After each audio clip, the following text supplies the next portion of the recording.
Olá, minha gente, vamos aqui ver agora como é que a gente vai fazer isso daqui. Isso daqui, na verdade, é um projeto que eu estava querendo fazer já há um tempinho, com a grande ideia do professor Ivan Lucas, que ele sempre fala que o melhor jeito de estudar essa lei seca seria fazendo questões, certo? Aí o porquê do nome questionando a lei. Aqui, ó, questionando a lei. Porque o que a gente vai fazer? A gente vai pegar questões. Primeiro a gente vai colocar lei. E aí cada artigo por artigo, artigo por artigo, artigo por artigo. Aí cada artigo, inciso ou parágrafo a gente vai tentar procurar alguma questão, alguma coisa pedindo aquela parte lá. A gente vai tentar fazer isso na lei inteira, 8429. E aí vamos ver se vai dar certo, né? E aqui é a mulherzinha aqui, ó, só olhando, dando de olho, opa, questionando a lei. Então vamos lá, espero que vocês gostem, espero que dê certo também, né? Então vamos lá, vamos começar aqui. Capítulo 1, das disposições gerais.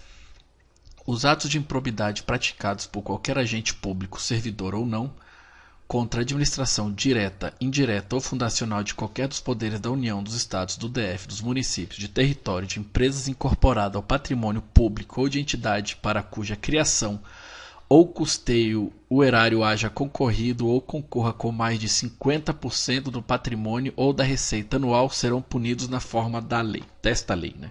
Então vamos lá, vamos ver como é que foi cobrado. Tá aqui, ó, CESP 2015, Telebrás, conhecimentos básicos.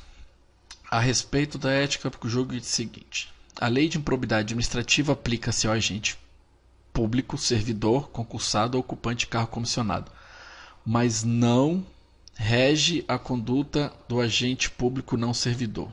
A gente viu aqui que tá aqui, ó, Distrito Federal, toda empresa por entidade cuja criação é concorrida ou concorra com mais de 100%, papapá, servidor ou não. Tá aqui, ó. Tá vendo? Então, errado, porque rege sim. Vamos agora aqui na outra, na 2. Acerca dos atos de improbidade administrativa e das sanções previstas em lei, julgue o item a seguir, que foi em 2015. Tal qual o servidor público, uma pessoa sem qualquer vínculo contratual com o poder público está sujeita às disposições da lei de improbidade administrativa. Isso se verifica, por exemplo, em caso de concorrência para a prática de ato ímprobo ou de alto benefício sobre qualquer forma. Então está aqui, ó, tal qual o servidor público, uma pessoa sem qualquer vínculo contratual com o poder público está sujeita às disposições da lei de improbidade administrativa. Todo mundo aqui, ó, servidor ou não, contra a administração indireta ou nacional ou qualquer dos poderes. Então, certinha. Vamos para a próxima. Parágrafo único. Estão também sujeitos às penalidades desta lei os atos de improbidade praticados contra o patrimônio de entidade que receba subvenção, benefício ou incentivo fiscal ou creditício de órgão público, bem como daquelas para cuja criação ou custeio o erário haja concorrido ou concorra com menos de 50% do patrimônio ou da receita anual, limitando-se nesses casos a sanção patrimonial à repercussão do ilícito sobre contribuições dos cofres públicos. Então vamos lá. CESP 2015 FUB, com base na Lei Federal 8429, na 9784, jogo próximo item. Será passivo de punição o agente que praticará de improbidade administrativa contra o patrimônio de entidades que recebam incentivo fiscal do governo. Vamos ver aqui. Custeio erário, ágio, papapá. Aqui, ó, subvenção, benefício ou incentivo fiscal ou creditício de órgão público, bem como daqueles. Então aqui tá certa. Vamos lá. Artigo 2º. Reputa-se agente público para os efeitos desta lei todo aquele que exerça, ainda que transitoriamente ou sem remuneração, por eleição, nomeação, designação, contratação ou qualquer outra forma de investidura ou vínculo, mandato, cargo, emprego ou função nas entidades mencionadas no artigo anterior. Vamos ver como é que foi aqui. Isso daqui também é cobrada bacaceta. Com relação aos convênios administrativos, aos agentes públicos e à responsabilidade civil do Estado jurídico a seguir, FUNPRESP 2016. Considera-se agente público para efeito de caracterização da prática de ato de improbidade administrativa todo aquele que exerça, ainda que transitoriamente, cargo, emprego ou função na administração pública direta ou indireta, desde desde que tal cargo, emprego ou função seja exercido de forma remunerada. Não, que pode ser remunerado ou não aqui, ó. Sem remuneração. Isso daqui também é bem batida dessa porra dessa lei. Vamos aqui para artigo 3º. As disposições desta lei são aplicáveis no que couber àquele que, mesmo não sendo agente público, induza ou concorra para a prática do ato de improbidade ou dele se beneficie sob qualquer forma direta ou indireta. Aqui atrás a gente já viu um pouquinho sobre isso, né? Vamos ver como é que é cobrado isso aqui também, que pelo jeito bem cobrada também, né? As penalidades previstas na Lei de Probidade Administrativa também são aplicadas a não servidores e quem induza ou concorra para a prática de ato de improbidade ou dele se beneficie de forma direta ou indireta. Então aqui está certinho, não é isso? Não sendo agente público, induza ou concorra, mesmo não sendo. Não servidores é quem induza ou concorra para pronto. CESP 2015, Tribunal de Contas do Estado do Rio Grande do Norte. Considerando disposições da lei, blá blá blá. Os sujeitos ativos do ato de improbidade administrativa restringem-se aos agentes públicos que concorram para a prática da conduta. Não restringe, né? A gente viu ali que realmente é uma galera. CESP 2016 FUB. A respeito de atos da improbidade administrativa, julgo o item que segue de acordo com o disposto na lei. A referida lei é aplicável no que couber ao particular que concorrer para a prática de ato ímprobo ou que dele se beneficie.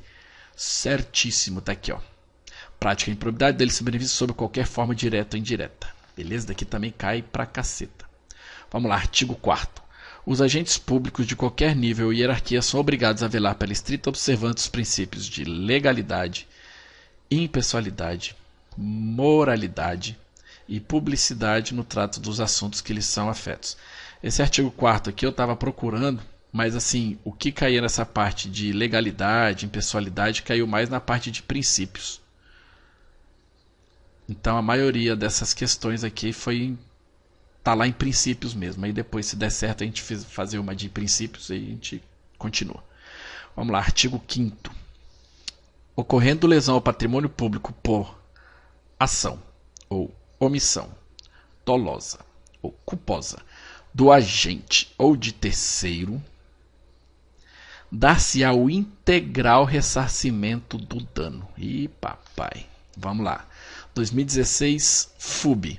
Julgue o item que segue, papai. A condição necessária para que lesão ao patrimônio público resulte na obrigação de ressarcimento integral é que o dano seja praticado por ação positiva e dolosa do agente. Pois é. Eu fui procurar para ver que diabo é isso de ação positiva. Ação positiva, o que eu estava vendo lá, que eu achei que isso daqui seria ação. E nossa, que letra horrível. E ação negativa seria a omissão. Ação negativa. Então aqui está errado por quê? Porque só falou de ação positiva e dolosa. Porque ainda falta ação ou omissão, dolosa ou culposa. Tá vendo aqui, ó? Ação, omissão, dolosa, culposa do agente. Então aqui tá errado. Vamos para o próximo artigo. Artigo 6º. No caso de enriquecimento ilícito, perderá o agente público ou terceiro beneficiário os bens ou valores acrescidos ao seu patrimônio. Vamos ver aqui. CESP 2015. De acordo com as disposições da lei, estatuto, vamos lá.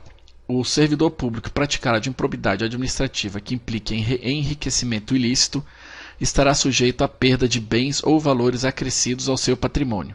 Beleza. Em caso de óbito do agente público autor da improbidade, esse ônus não será extensível aos seus sucessores. Daqui está errado, a gente vai ver mais na frente que é extensível sim, até o valor da herança recebida. Mas você está vendo que até aqui estava certo, né? Aí vem o filho do ego e já bota tudo errado aqui. Vamos lá, CESP 2015 MEC. Com base nas leis, vamos lá. O agente público que, no exercício de suas funções, enriquece ilicitamente, deve perder os bens acrescidos irregularmente ao seu patrimônio. Certíssimo. Tá aqui, ó, os bens ou os valores acrescidos ao seu patrimônio. Artigo 7º. Quando o ato de improbidade causar lesão ao patrimônio público ou ensejar enriquecimento ilícito, caberá à autoridade administrativa responsável pelo inquérito representar ao Ministério Público para a indisponibilidade dos bens do indiciado. Vamos ver aqui como foi cobrado. 2017, Defensor Público. Considerando o entendimento do STJ, certo, vamos lá. Em ação de improbidade administrativa por ato que cause prejuízo ao erário, a decretação da indisponibilidade dos bens do acusado pode ocorrer antes do recebimento de petição inicial, desde que fique efetivamente demonstrado o risco de dilapidação do seu patrimônio. Opa! Passei um pouquinho mais, deixa eu ver se eu apago isso daqui. Apagar toda a tinta. Vamos lá. Desde que fique efetivamente demonstrar o risco de... Então, vamos aqui, ó. Isso daqui eu procurei, na verdade, isso daqui está errado, porque não precisa ficar efetivamente demonstrado.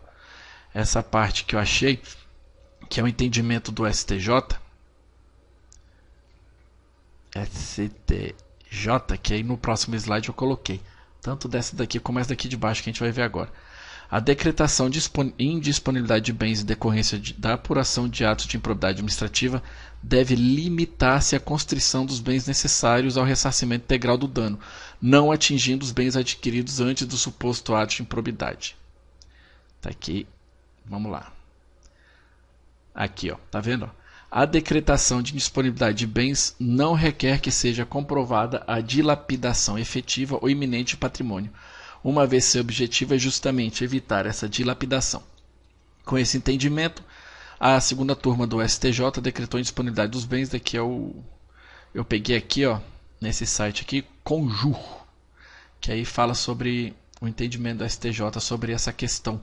Porque até é meio lógico, né? Se esperar o cara começar a vender as coisas, aí já lascou, né? Então é bom já pegar antes que o vagabundo comece a vender os bagulhos para ele não perder. E caiu o negócio aqui. Aí a outra que fala aqui, ó, a decretação de indisponibilidade de bens em decorrência da apuração de ato de improbidade administrativa deve observar o teor do artigo 7º, parágrafo único, da Lei de 8429, que é essa daqui. Que o parágrafo é a indisponibilidade que se refere que recairá sobre bens que assegurem o integral ressarcimento do dano, ou sobre acréscimo patrimonial resultante de enriquecimento ilícito. E ainda continua, limitando-se a constrição aos bens necessários ao ressarcimento integral do dano, ainda que adquiridos anteriormente ao suposto ato de improbidade. Isso daqui eu achei nesse RESP aqui do STJ. Que aí você já mata essa daqui e aqui no parágrafo único já dá uma reforçada, né? Parágrafo único. A indisponibilidade a que se refere o caput deste artigo recairá sobre bens que assegurem o integral ressarcimento do dano ou sobre acréscimo patrimonial resultante do enriquecimento ilícito. Aí o último artigo, o artigo 8º, o sucessor daquele que causar lesão ao patrimônio público ou se enriquecer licitamente está sujeito às cominações desta lei até o limite do valor da herança. Isso daqui é o que o professor Ivan fala muito, né? Que não adianta morrer, que você vai se lascar do mesmo jeito os outros lá, né? Coitados. Vamos ver como é que foi cobrado, que isso daqui também cai pra caceta. Acerca do processo administrativo e da improbidade administrativa, julgue o item que se segue. Os sucessores da pessoa que causar lesão ao patrimônio público ou enriquecer-se ilicitamente poderão sofrer as consequências das sanções patrimoniais previstas na Lei de Improbidade Administrativa até o limite do valor da herança, certo? Com base, os herdeiros daquele que causar lesão ao patrimônio público estarão sujeitos às cominações legais até o limite do valor da herança, certo? Aqui, caso o servidor público tenha causado danos ao poder público, a obrigação de reparar tais danos estende-se aos seus sucessores e contra eles será executada até o limite do valor da herança recebida, certíssimo, que é sacanagem, né? O cara trabalha a vida toda, o pai era um safado, morre, e aí você com seu dinheiro vai ter que pagar o que o pai ou a mãe fizeram. É sacanagem. Então, minha gente, obrigado, sério mesmo, espero que tenham gostado. Isso daqui, na verdade, serve, eu acho que mais para mim do que para vocês, né? Porque também é muito bom fazer isso daqui, procurar, e você vai pegando questão e artigo e tudo certinho, que aí dá uma fixação melhor. E também para quem quiser assistir, não tiver, sei lá, recurso para cursinho, essas coisas, que também ajuda bastante, né? Então, qualquer coisa, tiver aí um feedback, alguma coisa para falar aí, para melhorar, eu agradeço. Um beijo, brigadão.